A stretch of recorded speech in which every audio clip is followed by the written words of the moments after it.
এটা তো গিনিদের বাড়ি, আর গিনির মা তো উঠোনে বসে আছে আর কিছু চিন্তা করছে।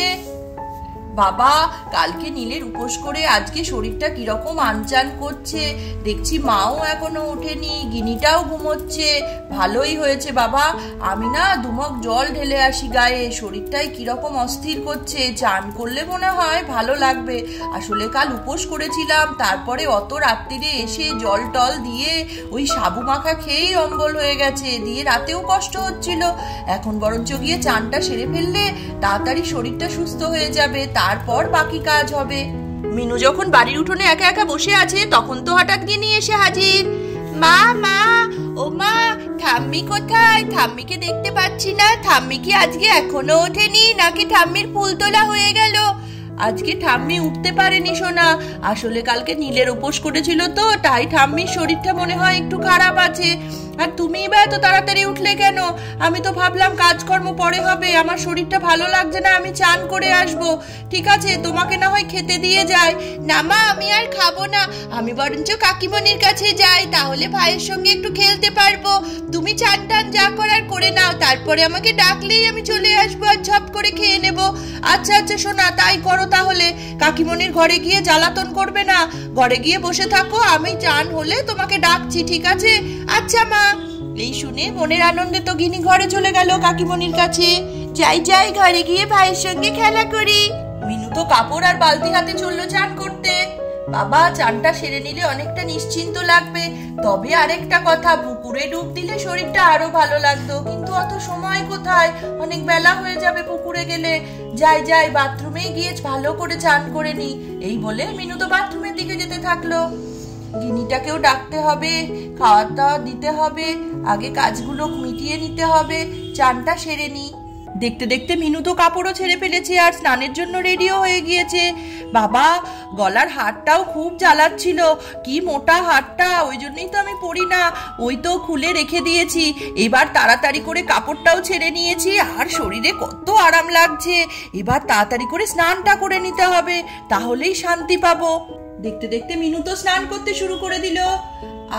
কি আরাম লাগছে, কি ভালো লাগছে, কতদিন মনে হচ্ছে চান করিনি। গরম পড়েছে যা, এখন বারবার চান করতে ইচ্ছা করছে। আমার তো এখন খুব আনন্দ হচ্ছে, মনে হচ্ছে চান করেই যায়, কটা যে বাজলো খেয়ালও নেই। এই বলে মনের আনন্দে মিনু স্নান করতে থাকলো। মিনু তো এদিকে স্নান করতে ব্যস্ত, আর ওমা, একি এই সুযোগে গিনিদের বাড়িতে এটা কে ঢুকে পড়েছে, মনে হচ্ছে চোর এসেছে, কিন্তু দিনের বেলায় চোর। এ বাবা, কি হবে এবার? মিনু তো স্নানে ব্যস্ত, মিনু তো বুঝতেও পারলো না, ছোট্ট বাড়ির মধ্যে ঢুকে গেল।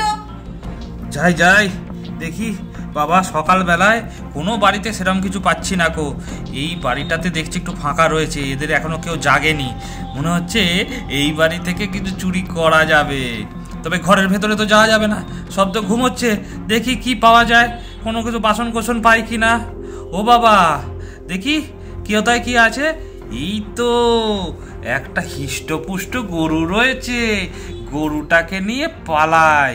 কিন্তু এত বড় গরুটাকে নিয়ে যাবো, গরুটা যদি চিৎকার করে, বাইরে তো গ্রামের লোক জেগে গেছে, তাহলে তো মুশকিল, নিয়ে যেতে পারবো না। আর কি আছে দেখি এদিক ওদিক খুঁজে। চোরটা যখন চারিদিকে জিনিসপত্র খুঁজছে কি চুরি করবে বলে, তখন তো তার নজর হঠাৎ বাথরুমের দিকে গেল। আরে, বাথরুমে মনে হচ্ছে কেউ একটা চান করছে তো, কই এদিকে দেখি দেখি দেখি। ওরে বাবা, কি একটা মোটা মতো চেন রয়েছে তো, আর ভেতরে এক মহিলা স্নান করছে। আমি দেখি তাহলে চেনটা যদি নিতে পারি তাহলেই তো কেল্লা ফাতে। ওই এক চেনেই তো আমার মোটামুটি 1 মাসের রোজগার উঠে যাবে। যাই যাই যাই, দেখি যেভাবেই হোক চেনটাকে নিতে হবে। তবে খুব মুশকিল, ওই মহিলা চান করছে, যদি জানতে পেরে যায় তাহলে তো মুশকিল হয়ে যাবে। আগে দেখি চারদিক ঘাট ঘোট বেঁধে তারপরে চেনটাকে নিতে হবে। আজকে দেখছি ভগবান আমার উপর সদয় হয়েছে, মহিলা উল্টো দিকে ঘুরেই চান করছে। আমি আস্তে আস্তে চেনটাকে নিয়ে নিই, তাহলে আর কেউ জানতেও পারবে না। যাই যাই যাই, তাড়াতাড়ি যাই, চেনটা এবার নিতেই হবে আমাকে। বাবা, চোরটা তো দেখতে দেখতে মিনুর চেনটা নিয়ে নিয়েছে। এবার তো মনে হচ্ছে চোরটা আস্তে আস্তে পালানোর ধান্দা করছে, কিন্তু মিনু তো এদিকে স্নানে ব্যস্ত, বাড়ির সবাইও ঘুমাচ্ছে। তাহলে কি হবে? মিনুর চেনটা কি সত্যিই চোরটা নিয়ে পালিয়ে যাবে? যাক বাবা, চেনটা নেওয়া গেছে, এবার পালাতে হবে। দেখি অন্য কেউ জানার আগে মানে কেটে পড়তে হবে আমাকে। মা, ও মা, মা, ও মা, তোমার চান হয়েছে? এ আবার কে বেরিয়ে পড়লো? কই দেখি দেখি, কে এলো? হিমা, এটা আবার কে? আর হাতে তো আমার মায়ের চেনটা। তুমি আমার মায়ের হাত নিয়েছো কেন? দিয়ে দাও। ও মা, মা, শিগগিরই বেরো, এ দেখো তোমার চেন নিয়ে নিয়েছে। ও বাবা, আমি কাকিমণিকে ডাকি। কাকিমণি, ও কাকিমণি, তাড়াতাড়ি বেরিয়ে এসো। এ দেখো আমাদের বাড়িতে চোর এসছে, মায়ের হার নিয়ে পালাচ্ছে। দুষ্টু লোক, আমাদের বাড়ির মধ্যে ঢুকে পড়েছো, চুরি করছো মায়ের হার। দাও আমাকে মায়ের হারটা। এই মেয়ে, একদম চুপ করে থাক। দেখতে পাচ্ছিস তো চেন নিয়েছি, তোকেও তুলে নিয়ে চলে যাব। আমাকে যেতে দে, তুই চুপ করে একদম মুখ বন্ধ করে থাক, বুঝলি? তোমাকে তো চলে যেতেই বলছি, কিন্তু আমার মায়ের হাতটা রেখে যাও। আমার মায়ের হাতটা নিয়ে তো তোমাকে যেতে দেব না। কাকিমণি, কাকিমণি, তাড়াতাড়ি এসো, তাড়াতাড়ি এসো। পালানোর চেষ্টা করে কোনো লাভ হবে না। আমি আমার মায়ের হাত নিয়ে এই বাড়ি থেকে একদম বেরোতে দেব না। দাঁড়াও, তোমার হচ্ছে। মা, তাড়াতাড়ি এসো। গিনি যখন চোরটাকে আটকানোর চেষ্টা করছে, তখন তো বাড়ির উঠোনে টিনাও এসে হাজির হয়েছে। উমা, এটা আবার কে? আমি তো বুঝতে পারছি না। আর এটার হাতে আমার দিদি ভাইয়ের মনে হচ্ছে হাতটা। তাহলে কি এটাই চোর? তাই জন্য গিনি চোর চোর ভাবছে। আমি তো ভাবছিলাম মিথ্যে কথা বলছে। যাই, লোকটাকে কোনোভাবে আটকাতেই হবে। এই বলে টিনা তো আস্তে আস্তে চোরটাকে আটকানোর জন্য এগিয়ে গেল। শুনুন, আপনার হাতে আমার দিদি ভাইয়ের চেন। আমি তো বুঝতেই পারছি যে আপনি বাড়ি থেকে চুরি করে পালাচ্ছেন, আর এই একটা বাচ্চা মেয়ে কত চেষ্টা করছে আপনাকে আটকাতে। আপনার সাহস হয় কি করে দিনে দুপুরে লোকের বাড়িতে ঢুকে এইভাবে চেন চুরি করে নিয়ে পালানো? আরে না, চেন চুরি করে পালানো? আমি চেন চুরি করতে আসিনি, চেন তো এমনি পেয়ে গেলাম তাই নিয়ে নিলাম। নাহলে তোমাদের ঘরে ঢুকে সবাইকে মেরে আমি নিতাম। তোমাদের কপাল ভালো যে বাইরেই আমি চেনটা পেয়ে গেছি। এখন মানে আমার রাস্তা ছাড়ো, নাহলে কিন্তু আমি এবার ছুরি বের করে সবাইকে মেরেই ফেলবো বলে দিচ্ছি। বাবা আবার তর্ক করছে, আমাদের বাড়ি থেকে জিনিস নিয়ে পালাচ্ছে, ধরা পড়ে গেছে, কোথায় ক্ষমা চাইবে তা নয়, আবার তর্ক করছে। গিনি, তুই চোখ বন্ধ কর। বন্ধ করে কোনো লাভ নেই, দেখো না এক্ষুনি ছুরি বের করছি আমি। ওরে মাগো, মরে গেলাম। ওরে বাবারে, এই কি আমার চোখে লঙ্কা গুঁড়ো মেরে দিয়েছে গো, চলে যাচ্ছে, পুড়ে গেল। ওরে বাপ রে বাপ, কি ভয়ঙ্কর মহিলা। ওরে বাবারে, ভগবান বাঁচাও আমায়, আমাকে কেউ বাঁচাও, জল দাও, তাড়াতাড়ি জল দাও। কি মজা, লোকটা খুব জব্দ হয়েছে কাকিমণি। আমার সঙ্গে কত ঝগড়া করছিল। হ্যাঁ, ওকে কি আর এমনি ছেড়ে দেব? তুই যখন চেঁচামেচি করছিস তখনই বুঝতে পেরেছি। তারপরে চোর বুঝে আমি তাড়াতাড়ি করে লঙ্কার গুঁড়ো নিয়ে হাতে রেখে দিয়েছিলাম, যে এই লোকটা ওরকম করেছে, অমনি চোখে ছুঁড়ে দিয়েছি। দেখেছিস কেমন জব্দ হলো? যাই গিয়ে তোর মায়ের চেনটা তাড়াতাড়ি তুলে নি। হ্যাঁ কাকিমণি, মাকে তাড়াতাড়ি ডাকো, ডেকে দেখাও। হ্যাঁ, দাঁড়া, আগে চেনটা নিই, তারপরে ডাকছি। এই বলে টিনা তো চেনটা আনতে চলে গেল। টিনা তো তাড়াতাড়ি করে চেনটা তুলে নিয়ে চলে এসেছে। আর মিনুকে ডাকতেই মিনুও তো বাথরুম থেকে বেরিয়ে এসেছে। ওরে বাপরে, কতক্ষণ ধরে কত রকম আওয়াজ পাচ্ছি, কিছুই তো বুঝতে পারছিলাম না কি হয়েছেটা কি। আর বলো না দিদি ভাই, তোমার চেন, তোমার আড়ালে একটা চোর চুরি করে নিয়ে পালাচ্ছিল। তুমি তো কিছুই জানো না এই চেনটা কোথায় রেখেছিলে তুমি। আর বলিস না, গরমে স্নান করতে গেছিলাম, তাই গলা থেকে খুলে ওই দেওয়ালটার উপরে রেখেছিলাম। কিন্তু আমি তো এক মনে চান করছিলাম, চোখও বন্ধ ছিল। তোদের আওয়াজ পেয়ে আমি তো বেরোতেও পারছি না, আমি তো গায়ে জল ঢেলে ফেলেছি। দেখ না কি অবস্থায় বেরিয়েছি। মাগো মা, কি লজ্জা। চোরটা কোথায় রে, ধরতে পেরেছিস?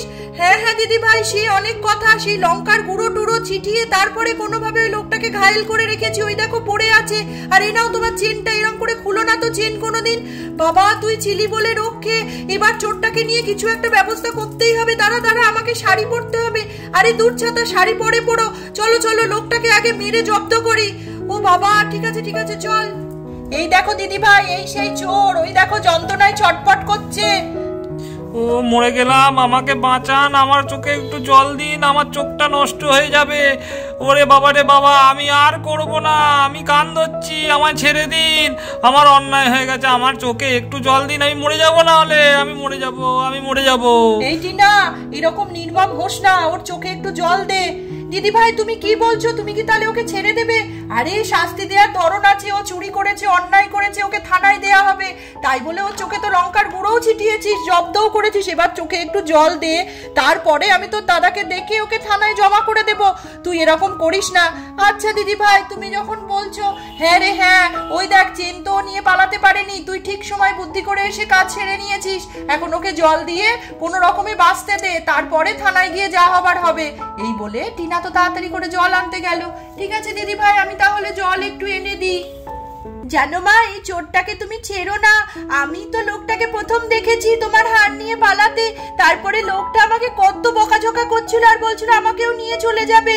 লোকটাকে একদম তুমি ক্ষমা করো না। না মা, ক্ষমা করার প্রশ্নই ওঠে না। তবে তুমি খুব ভালো করেছো, তুমি বুদ্ধি করে আটকেছিলে বলেই তো কাকিমণি ওকে ওইভাবে জব্দ করতে পেরেছে। না জানি না হলে আমার কি চেনটার কি হতো। ঠিক আছে মা, তুমি এরকম ভাবেই কিন্তু বুদ্ধি করে কাজ করবে, ঠিক আছে? ঠিক আছে মা, কি মজা। তাহলে দেখতেই পেলে বন্ধুরা, গিনিদের বাড়িতে আজ দিনের বেলার কিরকম চোর ঢুকে পড়েছিল, আর গিনির কাকিমা আর গিনি বুদ্ধি করে লঙ্কার গুঁড়ো ছিটিয়ে চোরটাকে কিরকম করে জব্দ করলো। এরকমই আরো সুন্দর সুন্দর ভিডিও দেখতে হলে অবশ্যই চ্যানেলটিকে সাবস্ক্রাইব করে দাও এখনই, আর আমাদের পাশে থাকো। আর ভিডিওটি যদি ভালো লাগে তাহলে লাইক করতে আর কমেন্ট করতে একদম ভুলবে না। আজকের মতন এটুকুই, টাটা বন্ধুরা।